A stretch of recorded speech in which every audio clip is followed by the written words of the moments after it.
நீங்க போலீஸ்ல தான் கம்ப்ளைண்ட் பண்ணணும்னு நினைச்சா போங்க போய் பண்ணுங்க. போலீஸ் நீங்க சொல்றத கேக்குறாங்களா இல்ல நான் சொல்றத கேக்குறாங்களான்னு பாப்போம். இங்க பாருங்க பிரதாப், என் மேல கோவம் காட்ட வேண்டிய அவசியமே கிடையாது. பிரதாப் சௌதரிக்கு சரிதா மேல எதுக்காக அவ்வளவு கோவம் தெரியல. ஆனா அவங்க ஆளுங்களை வச்சு சாகடிக்க பாக்குறான். இங்க பாருங்க, இனிமே இந்த பொம்பளை உயிரோடயே இருக்க கூடாது. சீக்கிரமாவே இவளோட கதையை நீங்க முடிச்சிருங்க. பிரதாப்போட ஆளுங்க அவளை ஒரு ஊருக்கு வெளியே கூட்டிட்டு போய் அவளை அங்கேயே ஷூட் பண்ணி சாகடிச்சிடுறாங்க. அவ ரொம்பவே கஷ்டப்பட்டு துடிச்சு துடிச்சு சாகுறா. அதுக்கப்புறம் பேயா மாறிடுறா. அதுவும் பயங்கரமான மாயா பேய். இதுக்கப்புறம் நான் அந்த பிரதாப்ப விட மாட்டேன். நான் அவனை பழி வாங்குவேன். பேய் ஜனங்களோட நிலைமை எப்படி இருக்கு பாக்கணும்னு நினைக்கிறா. அதுக்கப்புறம் அவ ஒரு வீட்டுக்குள்ள எட்டி பாக்குறா. அங்க ஒரு குழந்தை சாப்பிடாம அடம் பிடிச்சிட்டு இருப்பான். பாருடா செல்லம், சாப்பாடு சாப்பிடு. இப்படி சாப்பிடாம இருந்தா உனக்கு சக்தி எப்படி வரும்? அம்மா, என்னால இந்த குழம்பெல்லாம் சாப்பிட முடியாது. எனக்கு தக்காளி சட்னி தான் வேணும்.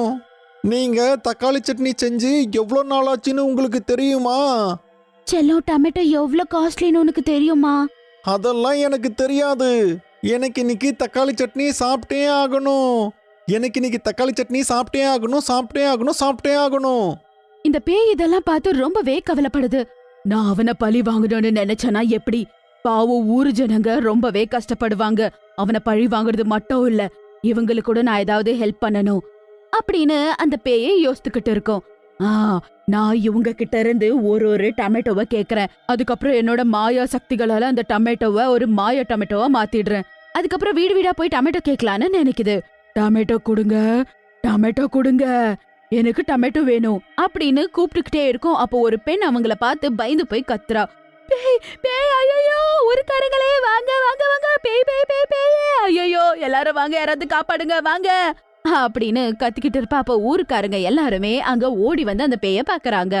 கொல்லுங்க, கொல்லுங்க, கொல்லுங்க, இந்த பேயே கொல்லுங்க. இது நம்மள கொல்றதுக்கு தான் வந்திருக்கு. இது ஒரு கெட்ட பேய். நான் பயங்கரமான பேய் கிடையாது. நான் உங்களுக்கு ஹெல்ப் பண்ண வந்திருக்கேன். நான் சொல்றத கேளுங்க. எல்லாருமே அந்த பேய் அடிக்கிறத நிறுத்திட்டு பேய் சொல்றத ரொம்பவே கவனிச்சு கேக்குறாங்க. நான் உங்களுக்கு தெரியாதவ கிடையாது. நான் சரிதா. அந்த பிரதாப் தான் என்ன சாகடிச்சுட்டான். அவன் உங்க எல்லாருக்கிட்டயும் ரொம்ப அநியாயமா பணத்தை புடுங்குறான். அவன் டொமேட்டோவை தேவையில்லாத அளவுக்கு அவன் ரொம்பவே ரேட்டை அதிகமா படுத்தி உங்ககிட்ட வித்துக்கிட்டு இருக்கான். அத கேட்க போயதுனாலதான் அவன் என்ன சாகடிச்சுட்டான். அவன் என்ன விடவே இல்ல. நான் என்ன பண்றதுன்னு எனக்கு புரியல. அதுக்கப்புறம் நான் யோசிச்சு அவனை விட மாட்டேன். அவனை பழி வாங்கணும், உங்களுக்கு உதவணும் அப்படின்னு சொன்னது ஊர்க்காரங்களுக்கு கண்ணுல தண்ணி வந்துடுது. தயவு செஞ்சு எங்களை மன்னிச்சிரு. நாங்க உங்களை பத்தி ரொம்ப தப்பா புரிஞ்சுக்கிட்டோம். இறந்ததுக்கு அப்புறமும் கூட நீங்க எங்களுக்கு உதவியா இருக்கீங்க. நாங்க உங்களுக்கு ரொம்பவே கடமைப்பட்டிருக்கோம். நீங்க இனிமே என்ன சொன்னாலும் சரி, நாங்க அதை அப்படியே பண்றோம். நீங்க எல்லாரும் நான் சொல்றத கேளுங்க. தினமும் ராத்திரி நான் உங்க வீட்டுக்கு வந்து டொமேட்டோ கேட்பேன். நீங்க குடுக்கற ஒரு டொமேட்டோவை வச்சு நான் அது மாயா டொமேட்டோவை மாத்திடுவேன். இது பாருங்க, இதை ராத்திரி மட்டும் தான் மாத்த முடியும். ஏன்னா காலையில நேரத்துல எனக்கு பவர் இருக்காது அப்படின்னு சொல்லி தினமும் ராத்திரி அவ டொமேட்டோ கேட்கறதுக்கு வருவா. அதே மாதிரி ஊர் ஜனங்க ஒரு டொமேட்டோ கொடுப்பாங்க. அதுக்கு பதிலா அவ நிறைய டொமேட்டோ கொடுப்பா. இதே மாதிரி தினமும் நடந்துகிட்டு இருக்கும். ஜனங்களும் ரொம்ப சந்தோஷமா இருப்பாங்க. அத சாப்பிடுறவங்க எல்லாருமே ரொம்ப ஆரோக்கியமா வேற இருந்தாங்க. ஜனங்களோட கவலையே தீர்த்துட்டேன். இப்ப அவனை பழி வாங்க வேண்டிய நேரம் வந்தாச்சு அப்படின்னு நினைச்சு அவனோட வீட்டுக்கு போய் பாக்குறான். அவன் ரொம்ப சுகமா வேற தூங்கிக்கிட்டு இருப்பான். பாத்தியா எவ்வளவு சந்தோஷமா தூங்கிட்டு இருக்கான். இவனை நான் விட மாட்டேன் அப்படின்னு சொல்லி அங்கே வச்சிருந்த டொமேட்டோவை எல்லாமே அவ கல்களா மாத்திடுறா. அதுக்கப்புறம் அதே கல்லை எடுத்து அவனை அடிக்க ஆரம்பிக்கிறா. ஆ, ஐயோ, யார் இது என் மேல கல்ல தூக்கி வீசுறது? நிறுத்துங்க, நிறுத்துங்க, அவங்கள நிறுத்துங்க. அதுக்கப்புறம் அவன் எந்திரிச்சு பாக்குறான். பார்த்தா கல்லால அடிச்சிட்டு இருக்கிறது ஒரு பேய். அந்த பேய் பார்த்த உடனே அவன் ரொம்பவே பயந்து போறான். என்னது? பேயா? பேய், என்ன காப்பாத்துங்க, என்ன காப்பாத்துங்க. நீ டொமேட்டோவை தேவையில்லாத அளவுக்கு வித்து ரொம்ப தப்பு பண்ற. நீ இப்படியே பண்ணிக்கிட்டு இருந்தனா நான் உன்னை விட மாட்டேன். நீயே போலீஸ் கிட்ட போய் சரண்டர் ஆயிடு, அவ்வளவுதான். நான் உனக்கு சத்தியம் பண்ணி கொடுக்கறேன். நாளைக்கு காலையிலேயே நான் போலீஸ் ஸ்டேஷனுக்கு போய் நான் பண்ண தப்புக்கு நான் சரண்டர் ஆகுறேன். தயவு செஞ்சு கேக்குறேன், நீ என்ன மன்னிச்சிரு. அதுக்கப்புறம் பிரதாப் போலீஸ் கிட்ட போய் உண்மைய சொல்லி அவன் சரண்டர் ஆயிடுறா. அதுக்கப்புறமா ஊர்ல டொமேட்டோ ரேட் நார்மலா மாறிடுது. ஊர்ல எல்லாரோட கஷ்டமும் தீந்துட்டதால அவளும் மாயமாயிடுறா. ஒரு சின்ன ஊர்ல சரிதா என்கிற ஒரு லேடி டொமேட்டோவை வித்துக்கிட்டு இருந்தாங்க. அது மட்டும் இல்லாம அந்த டொமேட்டோ ரொம்பவே ருசியா இருக்கும், ரொம்பவே குவாலிட்டியான டொமேட்டோவா இருக்கும். எல்லாருக்குமே அவங்க விக்கிற டொமேட்டோ ரொம்பவே பிடிச்சிருக்கும். எல்லாரும் நிறைய டொமேட்டோ அவங்க கிட்ட வாங்குவாங்க. டொமேட்டோ வாங்கிக்கோங்கம்மா டொமேட்டோ, டொமேட்டோ வாங்கிக்கோங்கம்மா டொமேட்டோ, எல்லாம் நல்ல ருசியான டொமேட்டோ, வெறும் 100 ரூபாய் கிலோமா 100 ரூபாய். அதுக்கப்புறம் ஒரு அம்மா டொமேட்டோ வாங்குறதுக்காக நிறுத்துறாங்க. அட சரிதா சரிதா நில்லு நில்லு. என்ன சரிதா நீ எனக்கு டொமேட்டோ வாங்கணும் கிட்ட 100 ரூபாய் கிலோ அக்கா? என்ன சரிதா இவ்ளோ நல்ல ருசியான டொமேட்டோவை நீ விக்கிற? எப்படி இவ்ளோ நல்லா அப்படியே ரெட்டா அவ்ளோ டேஸ்டியா இருக்கு? சட்னி பண்ணா என் பசங்க ருசியா சாப்பிடுறாங்க. ஐயோ என்ன ஏதாவது மேஜிக் பண்றியா? ஐயோ அக்கா அப்படி எதுவும் இல்ல, நான் இது மண்டில இருந்து வாங்கிட்டு வரேன்க்கா. நடுவுல வேற யாரும் இல்ல, டைரக்டா அப்படியே தோட்டத்துல இருந்து மண்டிக்கு வந்தோடனே நான் வாங்கிடுவேன்க்கா. அதனாலதான் சொல்லணும்னா சரிதாக்கு குடும்பம்னு யாருமே இல்ல. ஆனா ஊர் ஜனங்க அவளை ரொம்பவே ரெஸ்பெக்ட் பண்ணுவாங்க, அவளோட குடும்பம்னு நினைச்சுப்பாங்க. ஒரு நாள் சரிதா அவளோட கடைய போட மாட்டா. அதனால ஊர் ஜனங்க எல்லாருமே அவங்களுக்கு என்ன ஆச்சு ஏதுன்னு கவலைப்படுறாங்க. அதுக்கப்புறம் சரிதாவை கேட்க வந்துடுறாங்க. அட சரிதா மேடம், நீங்க வீட்ல இருக்கீங்களா? அட அண்ணா நீங்க என்ன இங்க? என்ன இன்னைக்கு நீங்க கடையே வைக்கலையா? உங்க உடம்புக்கு ஒன்றும் பிரச்சனை இல்லல்ல? ஐயோ இல்ல இல்ல அப்படி எதுவும் நினைச்சுக்காதீங்க அண்ணா, நான் ரொம்ப ரொம்ப நல்லா இருக்கு. ஆனா என்னன்னா இந்த டொமேட்டோவோட விலை கூடிடுச்சு. அட அத நீங்க எங்ககிட்ட சொல்லியிருக்கலாம் இல்லையா? நீங்க சொல்லியிருந்தா நாங்க உங்களை ஹாஸ்பிட்டல் கூட்டிட்டு போயிருப்போமே.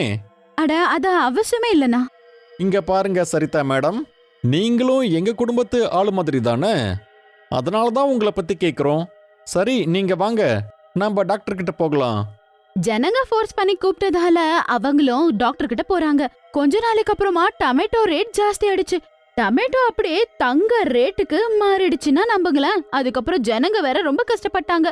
டொமேட்டோட ரேட் ஜாஸ்தி ஆன பிறகு ஜனங்க டொமேட்டோவே வாங்குறது இல்ல. டொமேட்டோமா டொமேட்டோ, டொமேட்டோ வாங்கிக்கோங்கம்மா ருசியான டொமேட்டோ. ஒருத்தங்க சரிதா கிட்ட வராங்க. அட சரிதா உன்னை பார்த்து ரொம்ப நாள் ஆச்சு, இப்ப எப்படி இருக்க? நல்லா தான் இருக்கேன் அண்ணி. டொமேட்டோ வாங்கிக்கிறீங்களா? சரி ஒரு கேஜி டொமேட்டோ எவ்வளோ? 150 ரூபாய்க்கா? என்னது சரிதா டொமேட்டோ விக்கிறியா இல்ல தங்க விக்கிறியா? நான் என்னக்கா பண்றது, மண்டியிலே இப்படிதாங்க வித்துட்டு இருக்காங்க. என்னன்னு தெரியல ரொம்ப ரேட் ஆயிடுச்சு. ஐயோ இல்லடா, இவ்ளோ காசு கொடுத்து டொமேட்டோனால வாங்க முடியாது. இதுக்கு பதிலா நான் வேற ஏதாவது சமைச்சிட்டு போயிடுவேன். டொமேட்டோ யாரும் வாங்காததால பாவம் சரிதாக்கு கூட ரொம்பவே கஷ்டமா இருந்தது. ரேட் வேற ஜாஸ்தி ஆயிட்டே போயிருந்தது. என்ன ஆச்சுன்னு தெரியல இந்த டொமேட்டோ ரேட்டு. ஜனங்க வேற இந்த ரேட்டுக்கு வித்தா வாங்கவே மாட்டேங்கிறாங்க. நான் வாழ்க்கை எப்படி நடத்துறது? சரிதா இத பத்தி விசாரிக்கிறதுக்காக மண்டிக்கு போறாங்க. அண்ணன் ஒரு விஷயம் சொல்லுங்க, ஏன் அண்ணன் இந்த டொமேட்டோ ரேட் இப்படி ஜாஸ்தி ஆகுது? அட சரிதா அக்கா, இப்ப நான் உங்ககிட்ட என்ன சொல்றது? பிரதாப் சௌத்ரின்னு ஒரு கெட்ட வியாபாரி இருந்தான். ரொம்ப அதிகமா லாபம் எடுக்கிறதுக்காக தக்காளியெல்லாம் வாங்கி அவன் வச்சுக்கிட்டு இருக்கான். அப்புறம் அந்த தக்காளிய அவன் அதிக விலைக்கு வித்துக்கிட்டு இருக்கான். ஐயோ அப்படியா அண்ணா? ஆனா இது தப்பு. பிரதாப் சௌதரி பண்றது ரொம்ப பெரிய தப்பு. நான் கண்டிப்பா போய் அவர்கிட்ட அவர் பண்றது தப்புன்னு கேக்குறேன். அட சரிதா அக்கா, நீங்க அதையெல்லாம் விடுங்க. அந்த ஆளு ரொம்ப கடுமையா கோவப்படக்கூடிய ஆளு. அவன் உங்களை ஏதாவது பண்ணிட்டானா என்ன பண்றது? ஏற்கனவே சில பேரு போலீஸ் கிட்ட போய் இத பத்தி எல்லாம் கம்ப்ளைண்ட் பண்ணிருக்காங்க. சீக்கிரமாவே அவன் மேல ஆக்ஷன் எடுப்பாங்க. ஐயோ அந்த போலீஸ் பத்தி தான் உங்களுக்கு தெரியுமே. வியாபாரிங்க கிட்ட நல்ல பணம் இருக்கும், கொஞ்சம் பணம் கொடுத்தா அவங்களும் சும்மா போயிடுவாங்க. கஷ்டப்படுறது யாரு? நம்ம தானே அப்படின்னு சொல்லிட்டு அங்க இருந்து அந்த சௌதரி கிட்ட பேசலான்னு சொல்லி கோவமா போறா. அவ பிரதாப் சௌதரியோட வீட்டுக்கு போய் சொல்றா, பிரதாப் அண்ணா உங்ககிட்ட கொஞ்சம் பேசணும், உங்களுக்கு டைம் இருக்கா? வாங்க வாங்க வாங்க, உட்காருங்க, சொல்லுங்க என்ன விஷயம்? நான் இங்க உட்கார வரல, உங்ககிட்ட ஒரு விஷயம் பேசிட்டு போலான்னு வந்தேன். சரி, நீங்க என்ன சொல்ல வரீங்களோ அதை சொல்லுங்க. நீங்க ரொம்ப பெரிய தப்பு பண்றீங்க, அதனால ஏழைங்க நாங்க எல்லாம் கஷ்டப்படுறோம். எனக்கு புரியலையே. டொமேட்டோ எங்க எல்லாம் கிடைக்குதோ அங்க எல்லா இடத்துலயும் நீங்க வாங்கிட்டு அது ரொம்ப காஸ்ட்லியா விக்கிறதுனால எங்களுக்கெல்லாம் ரொம்ப கஷ்டமா இருக்கு. அட சரிதா மேடம், இங்க பாருங்களேன், யாராவது ஒருத்தருக்கு லாபம் கிடைக்குதுன்னா அப்ப கண்டிப்பா அது இன்னொருத்தருக்கு நஷ்டமா தானே இருக்க முடியும். அப்போ இதுல என்னோட தப்பு என்ன இருக்கு? நான் உங்களை எவ்வளவு கெட்டவன் நினைச்சனோ அதை விட மோசமா இருக்கீங்க. நீங்க இப்படி கொள்ளை அடிக்கிறது நிக்க வைக்கலனா அதுக்கப்புறம் போலீஸ் கிட்ட கம்ப்ளைண்ட் பண்ண வேண்டியதா வந்துரும்.